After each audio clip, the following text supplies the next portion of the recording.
شاگرد کو لکھوایا ہے یا نہیں لکھوایا، شاگرد کو لکھوایا ہے یا پھر نہیں لکھوایا۔ اب ایسا ہے نا، اب یہاں پہ میں آپ کو پڑھا رہا ہوں، اب میں آپ کو لکھوا رہا ہوں، ابھی ایک اسٹوڈنٹ پردے کے پیچھے ہے، اب میں اس کو تو نہیں لکھوا رہا ہوں کہ میں اس کو لکھوا رہا ہوں، میں نہیں لکھوا رہا ہوں، اور وہ خود ہی وہ لکھ لے، وہ بھی اسی میں آ جائے گا، سما میں ہی آ جائے گا، اگر کہ استاد نے اس کو نہیں لکھوایا۔ یا پھر میں نے آپ کو نہیں کہا کہ آپ لکھیں، میں نے ویسے ایک چیز بول دی ہے اور آپ نے خود ہی لکھ لیا اس کو، سمجھ آ رہی ہے؟ ہاں جی، املا میں اور ویسے یہ بھی فرق ہوتا ہے نا، املا کا مطلب لکھوانا ہوتا ہے، املا کروانا، اور ایک ویسے جو ہے نا وہ بتانا وہ اور چیز ہے۔ اچھا تو یہ تو اب اگلا مسئلہ جو ہے، اگر ایک شاگرد نے اپنے استاد سے حدیث سنی، ایک شاگرد نے اپنے استاد سے حدیث سنی ہے، تو اب حدیث میں کئی الفاظ استعمال ہوتے ہیں، مثلا ٹائٹل دے دیں، ٹائٹل الفاظ التحدیث، حدیث بیان کرنے کے الفاظ۔ اب اس میں کئی الفاظ ہیں، مثلا حدثنا آتا ہے، حدثنا فلان، حدثنا فلان، اخبرنا بھی آتا ہے، اخبرنا فلان، ایسے انبانا آتا ہے، انبانا فلان، انبانا فلان، ایسے ذکر لنا آتا ہے، ذکر لنا فلان، ایسے قال لنا آتا ہے، قال لنا فلان۔ یہ میں نے چند لفظ لکھے ہیں، یہ چند لفظ ہیں اور الفاظ بھی ہیں۔ اب اگلا مسئلہ یہ ہے کہ ایک شاگرد نے اپنے استاد سے حدیث سن لی، اب آگے جب وہ بیان کرے گا الفاظ التحدیث، تو آیا یہ جو سارے الفاظ ہیں یہ استعمال کر سکتے ہیں یا کہ نہیں کر سکتے؟ ٹھیک ہے، تو اس میں جو ہے نا وہ دو موقف ہیں۔ کتنے موقف ہیں؟ وہ دو موقف ہیں۔ ایک موقف جو ہے وہ ہے کن کا؟ کثیر من المحدثین المتقدمین، آپ یہاں پہ لکھ لیں، جو اکثر محدث ہیں نا، کثیر من المحدثین المتقدمین، اور ان کے ساتھ جو دوسرے ہیں علماء اللغہ، علماء اللغہ، ان لوگوں کا موقف یہ ہے کہ یہ جو سارے الفاظ ہیں یہ سمیت فلانن کے معنی میں ہیں، یہ کس کے معنی میں ہے؟ سمیت فلانن۔ اگر ایک شاگرد نے اپنے استاد سے حدیث سنی ہے اور وہ سمیت فلانن بول دے تو بھی ٹھیک ہے، اور اگر ان میں سے کوئی لفظ بول دے تو بھی ٹھیک ہے، وہ یہ کہہ دے حدثنا فلان، وہ کہہ دے اخبرنا فلان، وہ کہہ دے انبانا فلان، یا ذکر لنا فلان، یا قال لنا فلان، ٹھیک ہے، ایک طرف تو یہ ہے، اور دوسری طرف جو نقاد الحدیث ہیں، جو محققین ہیں، جو باریکیوں تک پہنچتے ہیں، وہ کہتے ہیں نہیں، وہ کہتے ہیں ینبغی ان یبین السماع کیف کان، وہ کیا کہتے ہیں؟ کہتے ہیں مناسب ہے ینبغی ان یبین، کہ بیان کیا جائے السماع، سماع، کیف کان، کیسے وہ ہوا، سماع کی کیفیت کا پتہ چلنا چاہیے، سماع کی کیفیت کا پتہ چلنا چاہیے۔ باریک بین ہے نا، وہ بال کی کھال اتارتے ہیں، وہ کہتے ہیں بھائی دیکھو ایک صورت ہے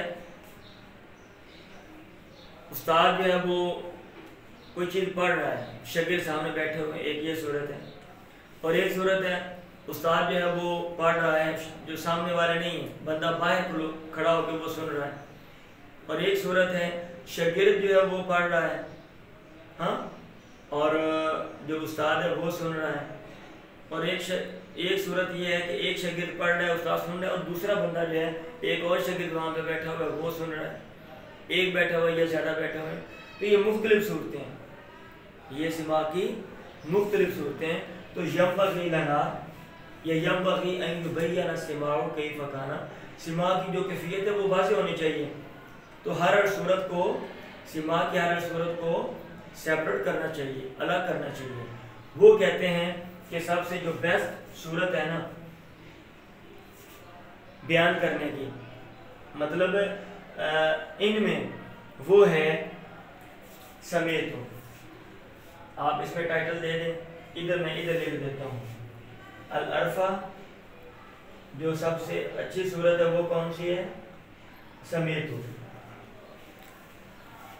سمیت ہو کا مطلب کہ استاد نے نا وہ چیز بتائی ہے اور شاگردوں نے وہ سنی ہے براہ راست سامنے بیٹھے ہوئے تھے.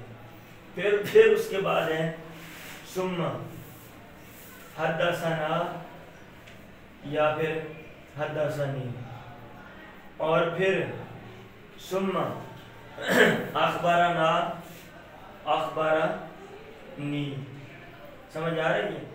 اگر ایک ہے تو اخبرنی، ادروائز اخبرنا. اگر ایک ہے حدثنی اور ادروائز حدثنا. یہ دونوں میں وہ فرق کرتے ہیں، حدثنا اور اخبرنا میں وہ فرق کرتے ہیں. سمیتوں میں تو کلیئر کٹ وضاحت ہے نا کہ میں نے بذات خود سنا ہے. لیکن وہ یہ جو باقی صورتیں ہیں، یہ الفاظ کے بارے میں آج ہم بتاتا ہوں میں، وہ کہتے ہیں یہ الگ الگ استعمال ہوتی ہیں. پھر نبانا، ثم نبانا اور امبانا، امبانا، اور پھر ثم قالا، پھر اس کے بعد این پہ آتا ہے قالا اور یا پھر ذکر. اس میں کتابوں میں لکھا ہوا ہے، جو نقاد الحدیث ہیں وہ کہتے ہیں کہ سماع اگر واضح طور پہ ہو تو آپ یہ لفظ استعمال کریں، اور اگر کوئی اور صورت ہو تو آپ جو دوسرے لفظ ہیں وہ استعمال کریں. اور یہ جو باقی جو الفاظ ہیں ان کا اپنا ایک محل ہے. آپ ہر جگہ نہیں بھی جو سی صورت ہے آپ سمیت ہو ٹھوک لو. بندہ ادھر کھڑا ہوا ہے سمیت ہو، بندہ ستا گیا بات سن لی سمیت ہو. سمجھ آ رہی ہے؟ تو آپ ہر جگہ سمیت ہو نہ لگاؤ، سمیت ہو وہاں پہ لگاؤ جہاں پہ استاد سے براہ راست بندہ ایک بات سن رہا ہو. اور اگر کوئی اور صورت ہو تو پھر آپ اور لفظ لگاؤ ایک. اور دوسرا یہ کہ نبانا اور امبانا جو ہے ان کا استعمال قلیل ہے. لکھا ہوا ہے ہما قلیلان فی الاستعمال، ان کا استعمال قلیل ہوتا ہے. اور کالا اور ذاکرہ اکیلا کہنا یہ محل نظر ہے اور یہ مشکوک عمل ہے.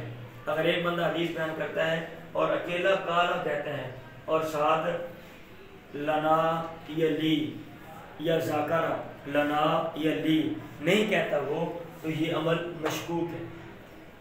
کیونکہ کالا کہا، ذاکرہ ذکر کیا، کس کے سامنے ذکر کیا، کس کو کہا، یہ سوال پیدا ہوتا ہے. بات سمجھ آ رہی ہے؟ ہاں جی. تو اس لیے وہ کہتے ہیں ایسا ذکر کرنا مطلب ہے کالا اور اکیلا ذاکرہ یہ عمل مشکوک ہے. اور اگر بندہ مدلس ہے نا، تدلیس کرنے والا، تو یہ عمل اور زیادہ مشکوک ہو جاتا ہے. اور اس لیے یہ بات سمجھ آتی ہے کہ وہ بندہ ڈنڈی مار رہا ہے. بات سمجھ آ گئی ہے؟ تو ابھی ہم نے حدیث لینے کی صورتوں میں جو پہلی صورت ہے وہ سماع، اس کے حوالے سے پڑھا. سماع کی جو ڈیفینیشن ہے وہ پڑھی. پھر اس کے بعد حدیث جو سنی ہے اب آگے بیان کرنی ہے، تو پھر آیا سمیت فلان ہم بولیں یا کہ اور الفاظ بھی ہم بول سکتے ہیں. تو کچھ لوگوں نے کہا ہوا ہے، کچھ نہیں بہت سے لوگوں نے کہا ہوا ہے کہ سمیت فلان اور جو باقی الفاظ ہیں یہ ایکول ہیں، آپ جو مرضی لگا دو. اور لیکن بعد میں آنے والوں نے کہا نہیں، مناسب ہے کہ کیفیت واضح ہونی چاہیے. اور آپ کو یہ بات پتہ ہونی چاہیے. میں آپ کو بھی کچھ لکھواؤں گا بعد میں کہ کوئی بھی فن جب وجود میں آتا ہے نا تو اس کی خام صورت ہوتی ہے، پھر وہ ایسا ڈیولپ ہوتا ہے، ایسا اس کو ریفائن کیا جاتا ہے، اس کو اچھی شکل دی جاتی ہے، اور جو اس میں انواع اور اقسام بھی ہیں وہ بنائی جاتی ہیں، اور چیزوں کے جو چھوٹی چھوٹی اختلافات ہیں وہ دیکھ کر چیزوں کو سیپریٹ کر دیا جاتا ہے. تو یہ چونکہ جب اصول حدیث آغاز میں تھا، حدیث کا جو عمل ہے، اصول حدیث میں کہہ رہا ہوں، حدیث کا جو عمل ہے، حدیث لینے کا جو عمل ہے، اس کو جب کیا کہتا ہے کہ ٹرانسفر ہو رہا تھا اور شاگرد جو ہے وہ حدیثیں لے رہے تھے، تو پہلے جب ان صورتوں کو بیان کیا گیا یا بیان کرتے تھے حدیث لینے والے، ہاں تو وہ ایسے ہی ایک حدیث سنی ہے، وہ جس شکل میں بھی سنی ہو سارے الفاظ لگا دیے. تو بعد میں آنے والوں نے سوچا بھائی جیسے ہم نے اور فنون میں چیزوں کو سیپریٹ کر دی ہے، ہاں ایک ایک شکل کو، چھوٹی سی شکل ہم دیکھتے ہیں ہم اس کو سیپریٹ کر دیتے ہیں، ہاں ہم کہتے ہیں یہ اس سے مختلف ہے، اس میں فلاں چھوٹا سا فرق ہے. تو ایسے ان میں جو فرق ہے نا لینے میں، ان فرقوں پر دلالت کرنے والے جو الفاظ ہیں ان کو سیپریٹ کر دو. اس لیے پھر بعد میں آنے والوں نے سیپریٹ کیا، پہلے والے نہیں. یہ فطرتی چیز ہے، یہ نہیں ہے کہ یہ ایک ہی دور میں لوگ بیٹھے ہوئے ہیں، ایک طرف وہ کہہ رہے تھے نہیں اسے نہیں کرنا ہے، دوسری طرف نہیں تسی کرو. ایسا کام نہیں تھا. سمجھ آ گئی؟ چلیں لکھ لیں اس کو، پھر ہم آگے چلتے ہیں.